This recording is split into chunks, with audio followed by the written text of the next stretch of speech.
Our top story at 6:30, more than a dozen employees were fired by San Francisco's new district attorney, Brooke Jenkins. But staff turnover is not that uncommon when a new DA takes office. KRON 4's Haaziq Madyun talked with one of those who was recently fired about what it could mean for juvenile justice reform.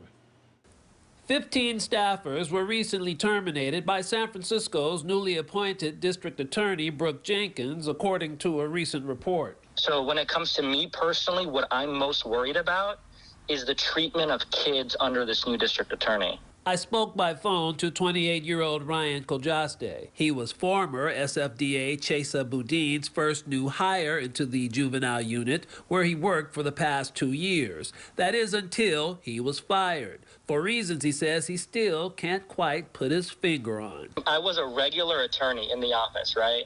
I had no power to make decisions.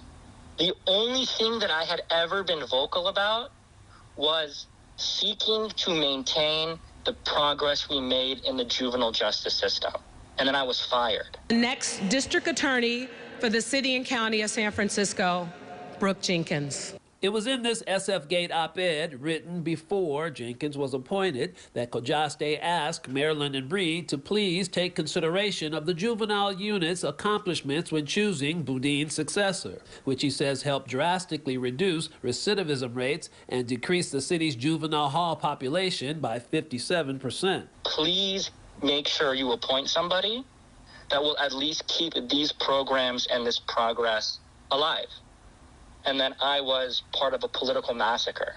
Foreshadowing what he is concerned will be a system heavy on locking up juveniles as a primary deterrent to crime. The whole point of the juvenile justice system is rehabilitation. The focus should be helping these kids so we're not fueling the school to prison pipeline. I reached out to the DA's office to give her a chance to address these concerns. I'm standing by for a reply. In a previous statement regarding staffing change, DA Brooke Jenkins wrote in part, quote, "I promised the public that I would restore accountability and consequences to the criminal justice system while advancing smart reforms responsibly. My new management team, which will include the addition of 3 women of color with decades of prosecutorial experience at the highest levels, will help our office deliver on that promise." Unquote. In San Francisco, Haaziq Madyun, KRON 4 News.